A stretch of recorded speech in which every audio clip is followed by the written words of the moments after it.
I want us to talk about this new report that just came out that Israel has sent the Iron Dome and troops to help defend the UAE during the war with the Islamic Republic.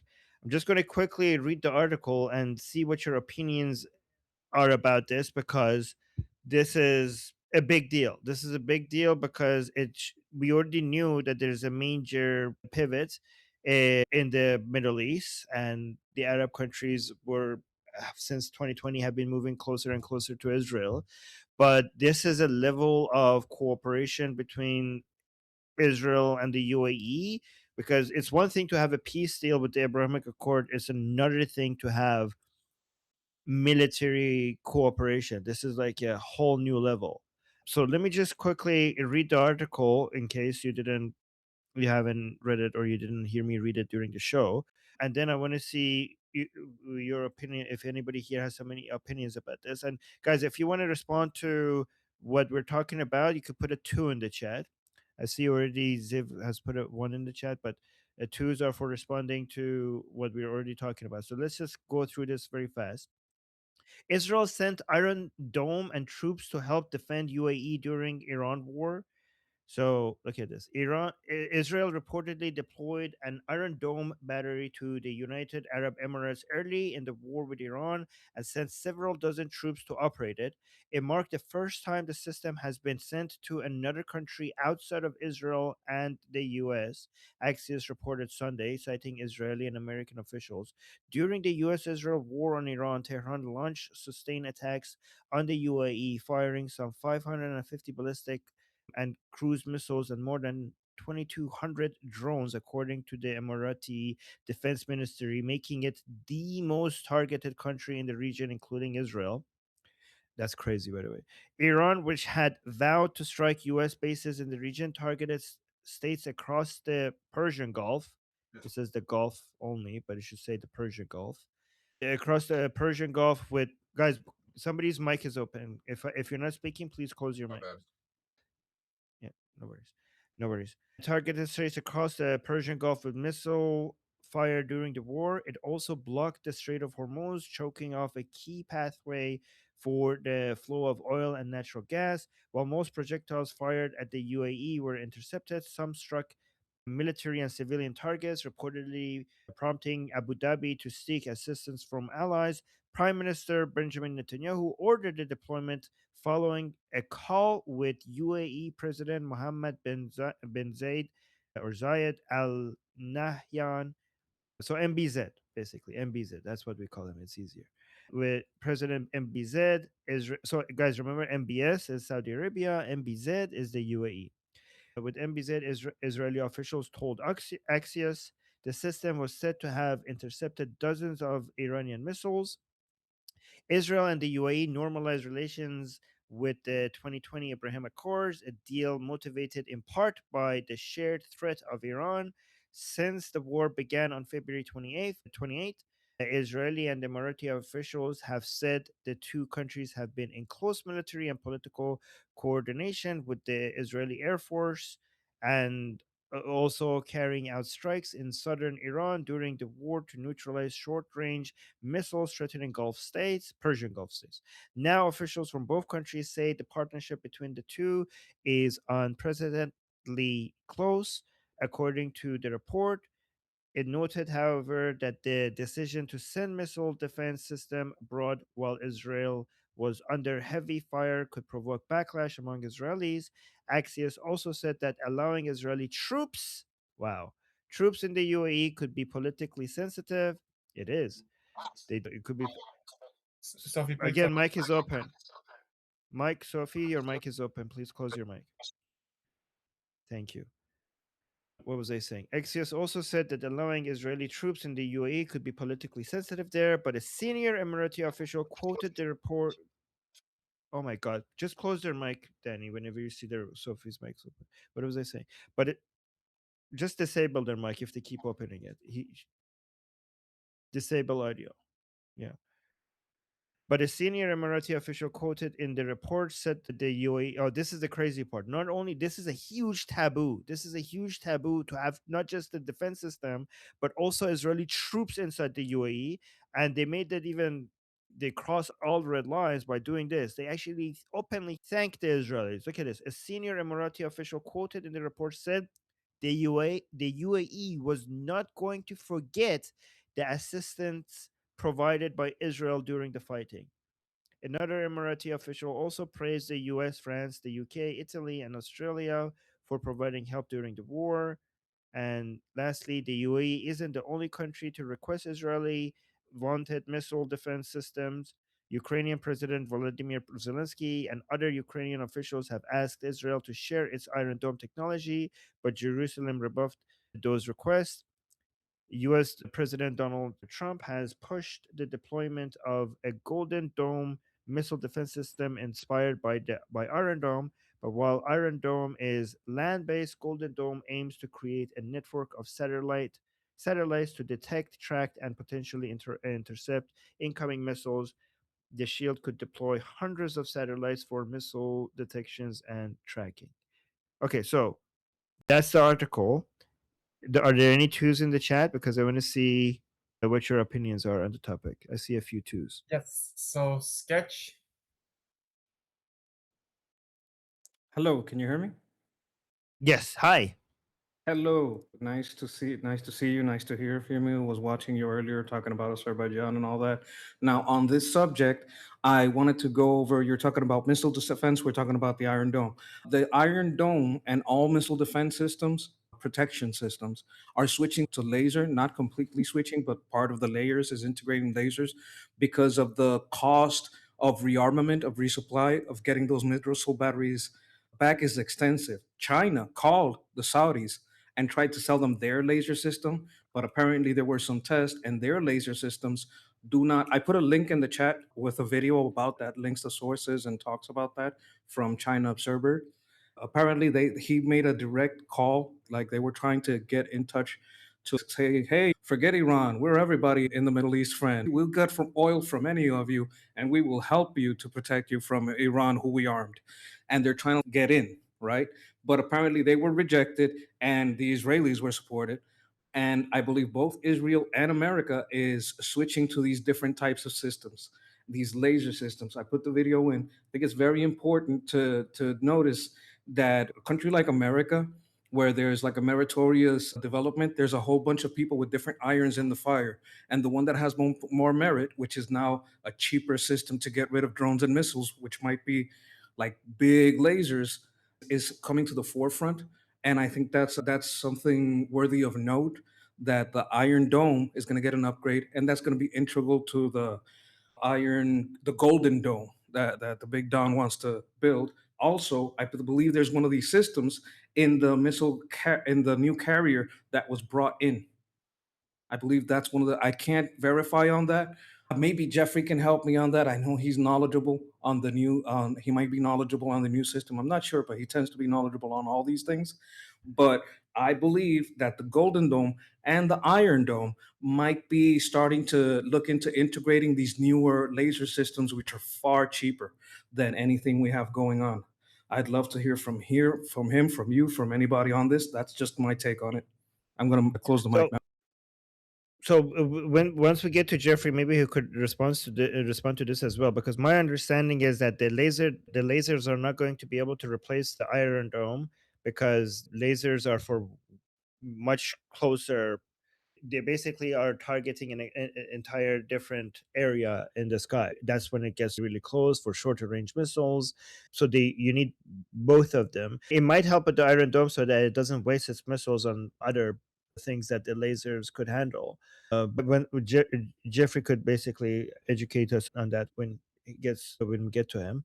But yeah, by the way, the lasers are really cheap, and they're going to really make it difficult, especially for Hezbollah, to be annoying Israel. What I'm interested in, though, right now is with how this is a major shift. Are we seeing a new NATO, like something like NATO, being created in the Middle East with United States, Israel, Saudi Arabia, UAE, and even Qatar included. And maybe if Iran is free, Iran will be included as well in that as well.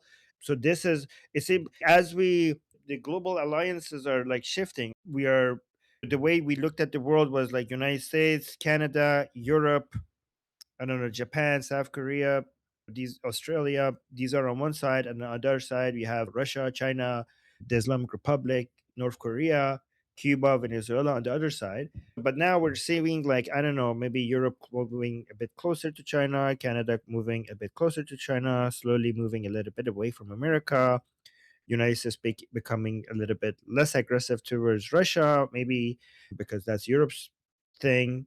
And then the new alliances is we're more United States more relying more on their partnership with Israel, with Saudi Arabia, with Qatar, with the UAE. I'm not saying that is being abandoned and this is now the new thing, but just saying like a shift towards this. And that's one thing I was wondering if what we're seeing here is like another confirmation of us moving towards that. And another thing is that are we basically making it more and more official that the Arab countries don't give a shit about the Palestinian cause and they're becoming more transparent about that they don't give a shit about the Palestinian cause compared to before? Is that also something that we're seeing? That's what I'm looking at right now because this is something that we have been seeing for a while and this is a big jump. This is a big leap towards that.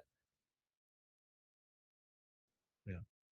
Okay, Oh, Taran what is next. just one last one. One last one. Especially because we have Zionist boots on the UAE. I don't know if you guys understand how, like, having a relationship with the Israel, that's one thing. Having Israelis to come to the UAE to operate the defense system, that is like, what the like, that is like a huge red line that is basically the UAE, like, announcing that we don't give a crap about what you guys think. We're going to do what we need to do for our national security. Sorry, Danny, go on. Yeah, I was saying Taran is next. Okay, turn. Okay. So this is about the Iran Dome, right? Iran Dome. Nobody mentioned Iran Dome. The Iron Dome, you mean? Iron Dome. Oh my god. Okay. Yeah. Okay. Yeah. So you're saying that the actually can I go after someone else? I know. Okay. Okay, Cat Lady Let's go. wanted to go before you anyway. She really wanted to. Cat Lady, go ahead. I just realized I was very angry with Danny yesterday, and I realized now that maybe I was talking to the void and he didn't see my messages. All So right, I and think Cat Lady, let's focus sorry, because yeah, yeah. Cat Lady, this is being recorded, right? And Oh we're yeah, gonna put okay. this on YouTube. So this part that you just added is now in the middle of a conversation that we were having Yeah, about this topic. for Go sure. ahead. Sorry.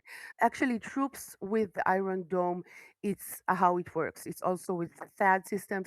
It comes with it because you cannot give others your technology, your systems, and all of that. And about the laser systems, from what I heard, it's less efficient in countries where they have sandstorms, so it might be a little less efficient there. I'm not sure how they solve it. And also about Ukraine, it is like Iron Dome is Israeli technology, but don't forget the parts and everything is American. So I'm sure there is like these other calculations there and monetary and all of that because the US is already protecting the UAE. Yeah, that's actually a very good point. Another thing to take into account is that Israel is not ready to make Russia into an enemy. Like they already have enough uh, issues to deal with. So even technically, Ukraine is like on closer to our side, but Israel has already enough enemies to deal with. So going out and supporting Ukrainian and turning Russia into an enemy is yeah, we can't we cannot deal with that mess. So far, Russia, when it comes to dealing with it, at least they pretend to have a normal relationship with Israel, and both Russia and Israel want to keep it that way. So that's why, even though there's so much gain from Ukraine and Israel to work with each other, they share an enemy within the Islamic Republic, but they don't want.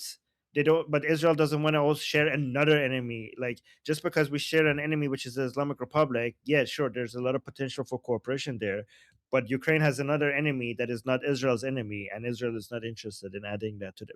Israel is like, we already have enough enemies. Yeah, if we Like, can have both of you as friends, it will be the best. yeah. Yeah. So I understand Israel for them being sensitive regarding to working with Ukrainians.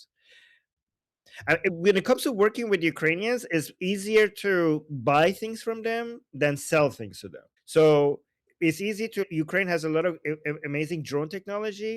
So buying drone technology from Ukraine is less of a sensitive issue because it's still a support for Ukraine, but it's not going to. It's not like you're arming the Ukrainians to fight Russia, even though you technically are with finances. But selling things to Ukrainian is basically giving the Ukrainian weapons to shoot at Russia, and that is like a red line. And last point, Israel did like a whole field hospital there 2 years ago or so in Ukraine. So there are other helps, I guess. Right.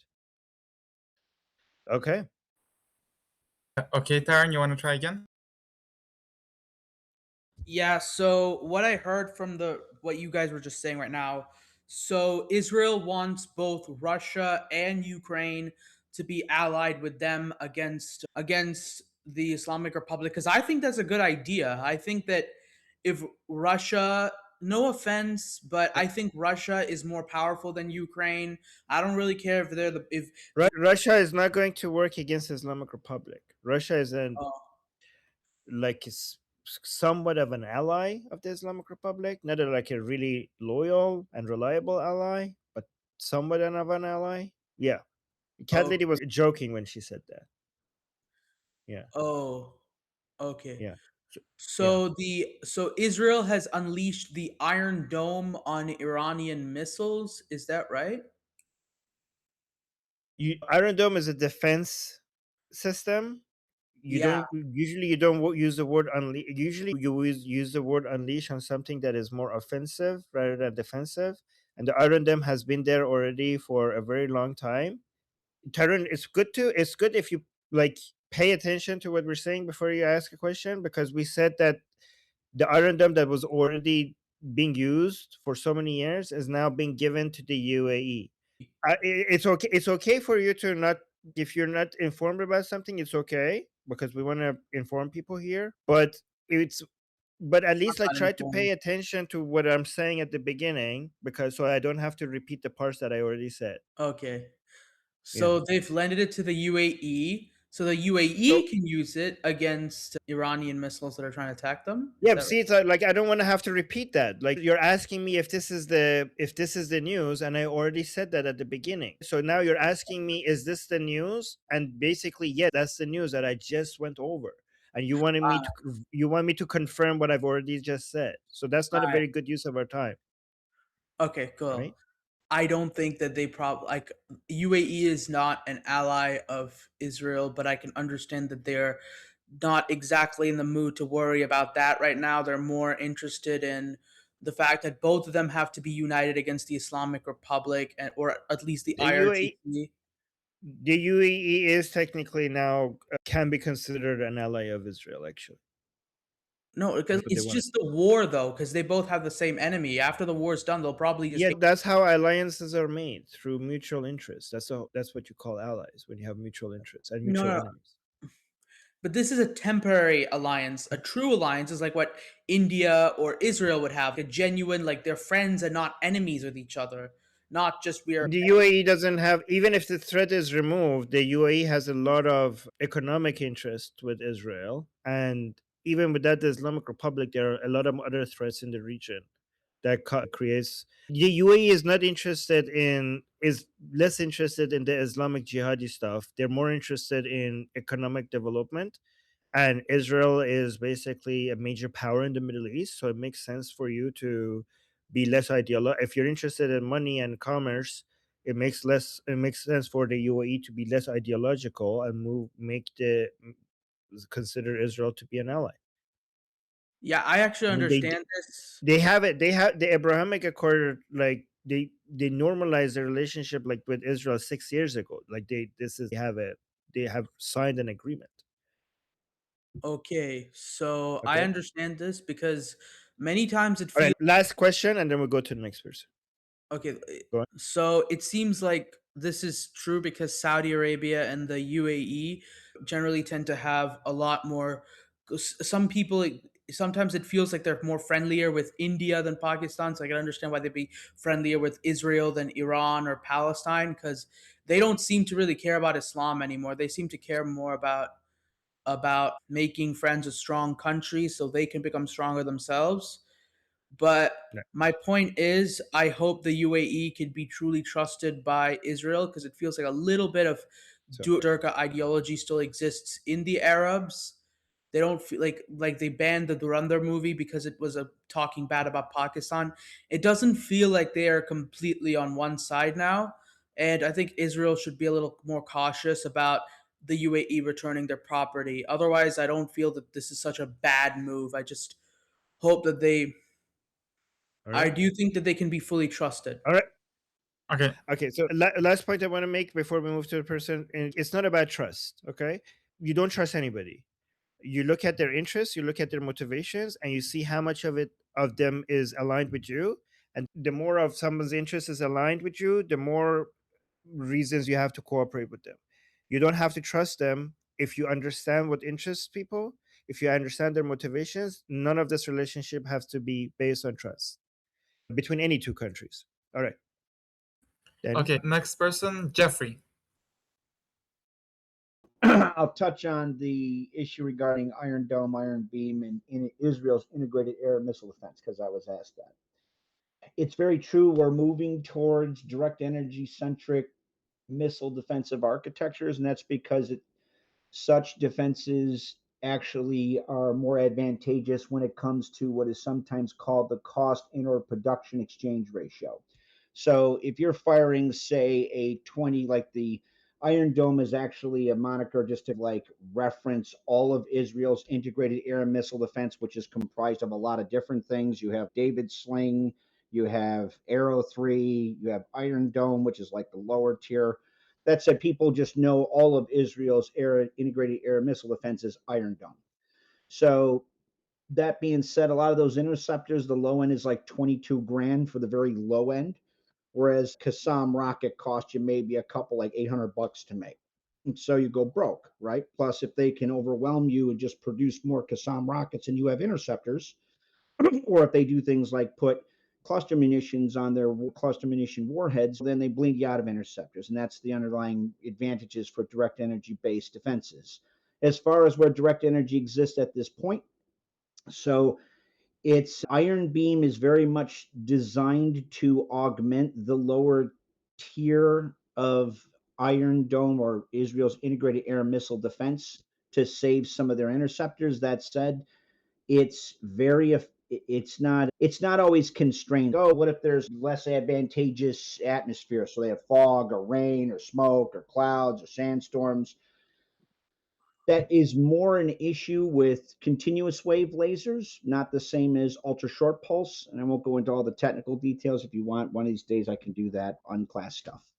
And how the defenses are based. If you base your defenses, say, on aircraft that are pulling close air support, like over elements of Israel, then you're above a lot of that stuff, a lot of the things in the atmosphere that might undermine the ability of you to propagate a beam and put lethal energy on target.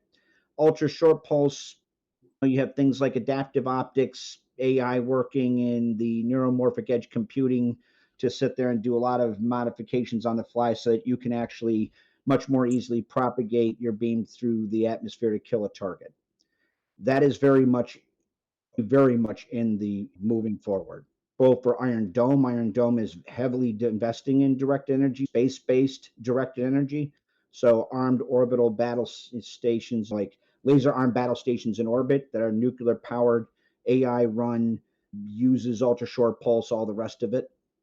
Same with things that Israel is investing in. They play actually a role in a lot of that. If you want a previous example of where things are vis-a-vis Iron Beam and or where, say, U.S.-Israeli research was, gee, I can't believe I'm this old, 24 years ago, you can look up something called MTHEL on YouTube. Actually, it's 2 minutes long. If you want, you could play it. It shows a open cycle continuous wave chemical pump laser shooting down incoming Katyusha rockets and mortar shells. Mortar shells are actually a lot harder to destroy than a ballistic missile because the body's thicker. It's moving in a lot of ways quicker on average. It spins. It's a much smaller target. So, yeah, it's very effective. All we need to do is sit there and produce them. That's the main issue. Other issues like size, weight, power, that stuff's kind of like already solved. Heat is an issue. That said, we're pretty much there. Okay, before I get Samantha to speak, Elisa, can you just check that you're actually able to use your microphone? Because that's a pretty common issue for first-time users. Okay, Can you hear me? I can hear you. Perfect. All right, Samantha is next. Yeah, when I first heard about Iron Dome being like given to UAE, I don't know, part of me felt happy and I was like trying to figure out why I felt happy. So I like your explanation on like why it's a good thing because now it gives like logic to my emotions. Oh, it shows less Jew hatred in the world. That's why they're happy. Like the people are moving. Well, okay, Samantha, here's something that might give you mixed feelings, right? So this shows the power of capital. Okay, I know. Okay, No. this shows that the best way to get people overcome their hatred is to help them make money. Okay, is to get them interested in prosperity and economic development. Is the destroyer of all hatred is when people are busy making money, then they have less time hating each other. Okay. I think it's the opposite. They didn't sell Iron Dome, they just gave it because it Yeah, was no, giving. it's not. Yeah, but no, I'm not talking about selling the Iron Dome. I'm talking about the UAE is moving towards less ideological principles, and because there are because they're interested in commerce and prosperity and economic development, and the Islamic Republic is ideological and a threat to that, and they're moving away from this durka jihadi stuff, and they want to basically bring trade and prosperity and commerce to the region, and this is a threat to that. So they need the security. So you need security to be able to become prosperous. That's what I was suggesting. Okay. And countries who are more ideological, they're less interested in security because they're less interested in prosperity because they're more ideological. Regimes who are like that. Yeah. Okay. Okay, and Okay. Elisa? Hi, thanks for having me, guys. I just wanted to comment on the kind of Middle East being the new NATO. I find that very exciting because what it signals to me is that this is the real beginning of America becoming like the 21st century empire, right? Because if you look at what Trump is doing with the Board of Peace and all of the effort that he's putting into controlling the world's supply lines, so basically, Trump is putting his efforts towards controlling the oil supply chain, which is probably the most important supply chain as far as like resources go, right? So, like the play that he's made with Venezuela, what he's doing now with Iran, obviously the nuclear weapon issue, like that's the primary focus, but oil would certainly be like a part of that, right? I feel like that would be a given, if that makes sense. But basically, what it looks like to me is that Europe has been like the central empire for the past, I don't know, 2 or 3 centuries, something like that. And now Trump is wrestling that control away from Europe and making America like the new central empire. Does that make sense? Only in the sense that, yeah, if you're using the word empire as a symbolic way to talk about being powerful, then yes, symbolically I agree. I could see how you're using that word. I just want to be careful with the word empire, because empire comes with the understanding, like imperialism for example, comes with the understanding that this is being forced upon people, forced upon the certain nations without recognizing their sovereignty. And United States is not like doing empire. Is the reason I understand though why people use the word empire, because empire is considered to be powerful, and the United States is getting through having allies that have more access to energy and have more access to more military power. The United States is basically increasing its dominance, but it's doing that with consent. So empires usually do not grow their power with consent from other nations or other people. They force their way upon other people, and imperialism by definition is a central authority not recognizing the sovereignty of other nations and just forcing its will upon them because of its military strength. But United States, instead of doing that, is being useful. It has a giant army because it has a giant economy, and its army can be useful to these other nations, and it's increasing its influence by making its economy and its military useful to them.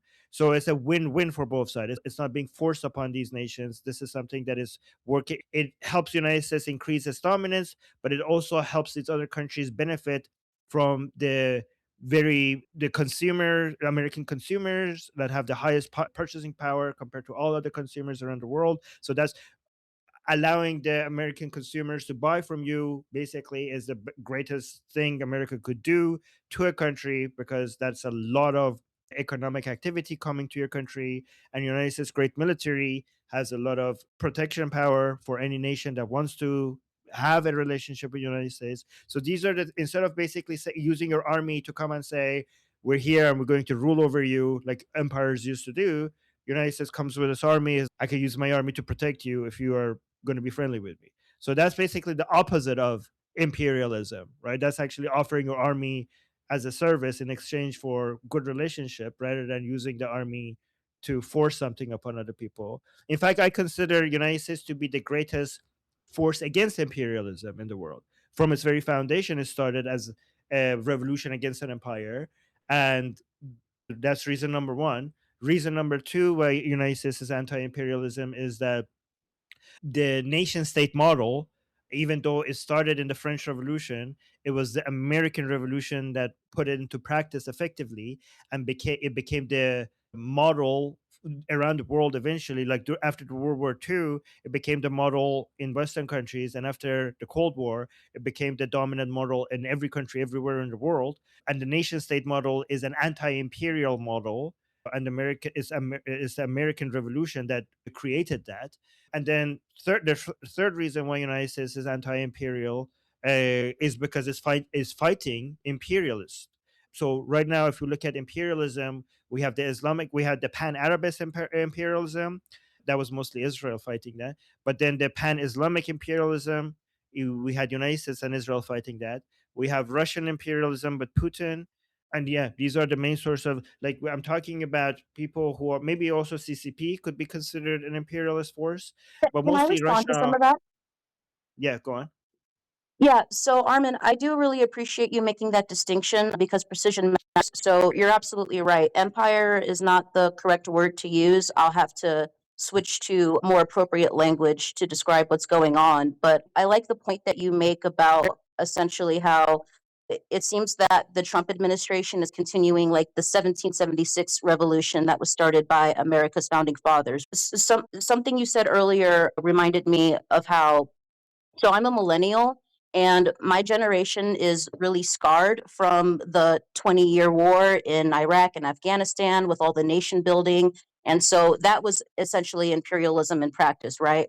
And Trump is doing the exact opposite of that. He has no interest in going into any other country or any other culture and being like, you have to be a democracy. Like you have to, we're going to impose our will upon you. Trump is a very big fan of making advantageous deals where it's based off of mutual partnership and mutual interest. And that's been the centerpiece of the way that he does his diplomacy.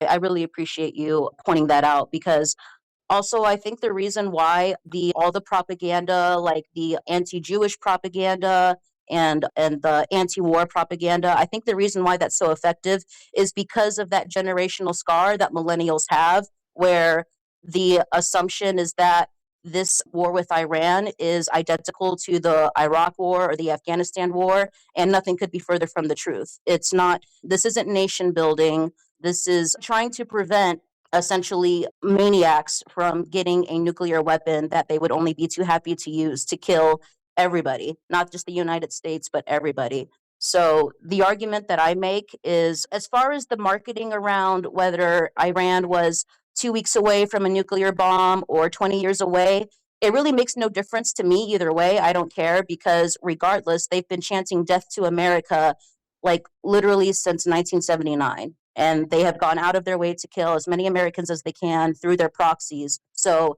it doesn't matter how close they were to a nuclear weapon. The fact is that their intention was to get a nuclear bomb. So regardless of how close they were, that is a threat that needed to be dealt with. And nobody else has had the guts to deal with that threat until President Trump. Yes, President Trump and Israel. And by the way, I was agreeing 2 points first of all. You're completely right. And when it comes to, I wasn't actually disagreeing with empire, the word empire, because I think it's if it's being used symbolically, because a lot of people use it as a way to just say power, and United States is actually becoming more and more powerful, and everything it's doing right now when it comes to removing a lot of its other enemies, and also bringing countries that have access to a lot of energy into its circle, that is going to actually make it even more of a superpower.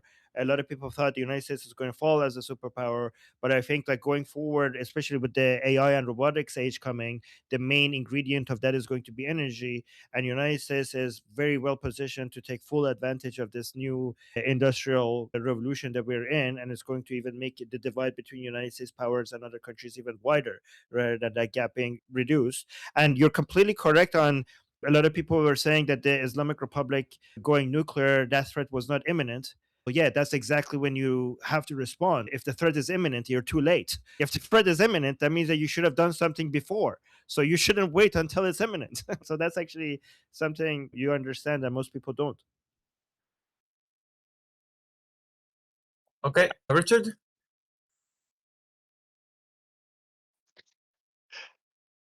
Hi, Armin. Can you hear me? Yes.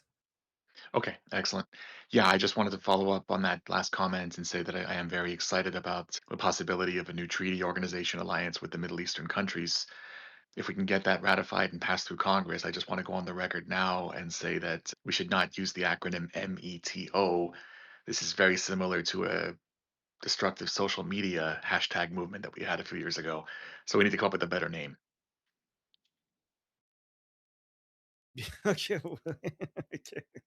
All right. Okay. Thank you, Richard. Jeffrey? All right. And after Jeffrey, let's not do more responses because we're basically not going down the list at all. Is that okay, Sketch? Because so Jeffrey, hopefully you don't get upset with me, but if it's possible, can we do short response? But yeah, thank you. Sorry, don't get upset with me. 30 seconds. Okay. It's very important. I think you touched on a lot of key points. There's a big difference between a hegemon, which is defined as the system leader providing the public good, assistance, civilian security, that's sometimes called hegemonic stability theory, and an empire, which is a imperial core that has colonies.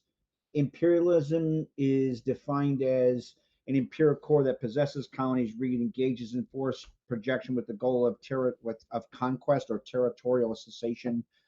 Subsequently, the global war on terror was not an act of imperialism. We did not conquer Iraq or Afghanistan. As far as President Trump's approach towards the United States providing that public good assistance, civilian security, he's adopted a far more reasonable strategic trade approach towards globalization, which I very much appreciate and a lot of us were pushing for. And that allows us to be able to sustain that capability much further without, say, having all kinds of actors like Western European nations free riding underneath the U.S. security umbrella.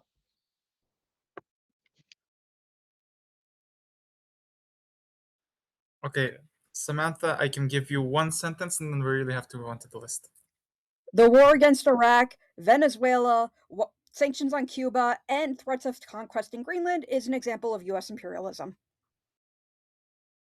The war in Venezuela. No, so you're first of all, you can't challenge you're not imperialism, as I mentioned, is not recognizing a nation's sovereignty.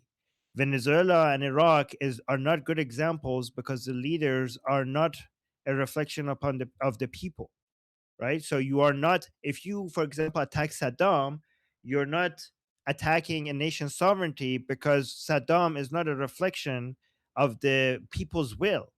Sovereignty, the sovereignty that you shouldn't be challenging is the sovereignty of the people. If you attack a dictator, you're not challenging the sovereignty of the people because the people don't have sovereignty to begin with. Maduro doesn't represent the Venezuelan people. Saddam doesn't represent Iraq. These are, in fact, that is the opposite of imperialism, because if you remove somebody like Maduro or somebody like Saddam, you're getting that nation closer to potentially having the people as sovereign, right? So having the people as sovereignty coming from the people, is anti-imperialism. If you attack a state that is not a reflective of the nation, not only that is not imperialism, you're moving in the opposite direction of imperialism, because those people have now a higher chance of gaining their sovereignty. So that's what Iraq and Venezuela, that actually proves my point.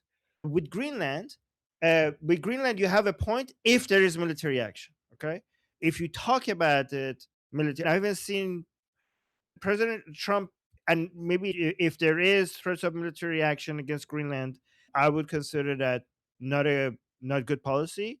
But it's not imperialism until you actually force this upon people. I think with Greenland, I would like to see financially convincing the people of Greenland to come to US side. If that's good, if it's going to be done, that is the way I prefer it. And I don't think United States is going to do a military operation and force their way upon the people of Greenland without their consent. But I think financially you will be able to. There's not that many people who live in Greenland, and it should be easy to financially convince them that this is a good idea. I don't know, maybe I'm wrong, because some people care about things other than finances. But if the United States is going to get you Greenland, I think I would hope that it is with consent of the people in Greenland. And if it's not, I would disagree with it. But you cannot use it as an example of imperialism until they actually do imperialism, and they have it on Greenland. Okay.